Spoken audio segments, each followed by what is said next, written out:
Лаборатория Лина разполага с модерен иновативен апарат Roller 20 за изследване на скоростта на утаяване на еритроцитите. СУЕ е един от най-старите лабораторни тестове и все още широко използван за диагноза и мониторинг на пациенти с остри или хронични възпалителни заболявания. Какво представлява апарата? Това е новият апарат за изследване на скоростно утаяване на еритроцитите, който е единствен в областта. С него може с една епроветка, с която се изследва кръвна картина, да се изследва и скоростта на утаяване на еритроцитите, като времето, за което се изследва СУЕ, е сведено до 20 секунди. През последните години, с навлизане на новите технологии в лабораторната медицина, апаратите, които бяха създадени за измерване на СУЕ, времето за нейното изследване бе сведено до 20 минути, а този метод е абсолютно иновативен, тъй като времето е сведено до 20 секунди. Еритроцитите са клетки, които са отрицателно заредени и това им помага те да се отблъскват една от друга и да се придвижват по-отделно в кръвното русло, без да се слепват, като така изпълняват своите физиологични функции.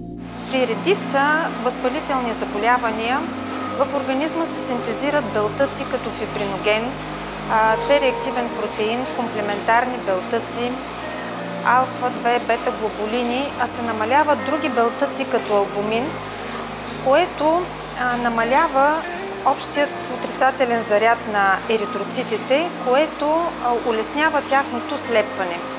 На този биологичен феномен се основават и тестовете за анализ на СУЕ.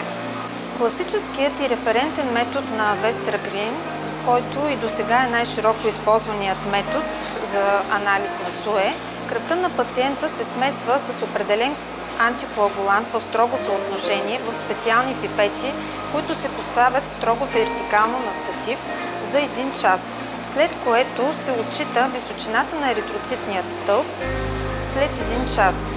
Класическата методика отнема доста време и е обременена с редици условия, които ако не се съблюдават, могат да повлияят на резултата. Тези условия са постоянна температура, както казах, строго съотношение на кръв антикоагулант, точното отчитане на пробата и още много други фактори. Също така има и фактори, които се дължат на самата проба, които могат да повлияят резултата, а те да не са свързани с наличието на възпалителен процес. Например, висок или нисък хематокрит при различни хематологични заболявания, също така наличие на патологични хемоглобинови варианти.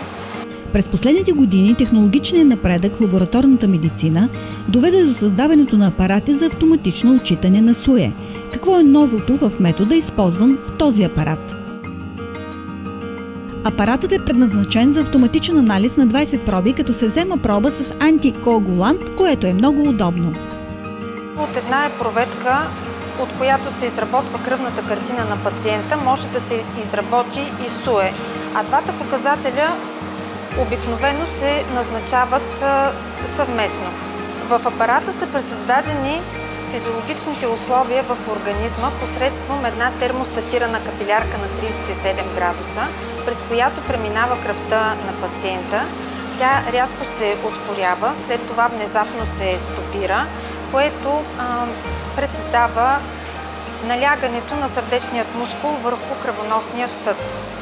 Отчита се промяната в оптичната плътност 1000 пъти за 20 секунди, като първите секунди от еритроцитното слепване са най-специфичната фаза от седиментацията на еритроцитите.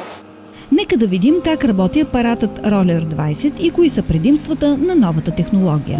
Най-важното за този метод е кръвта да бъде адекватно размесена, което се осъществява чрез този ротор.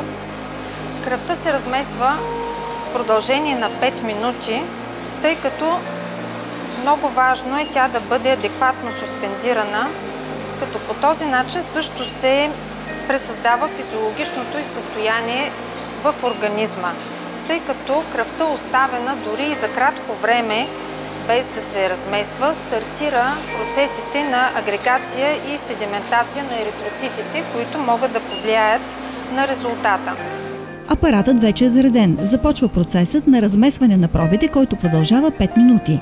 Всяка проба се анализира в продължение на 20 секунди.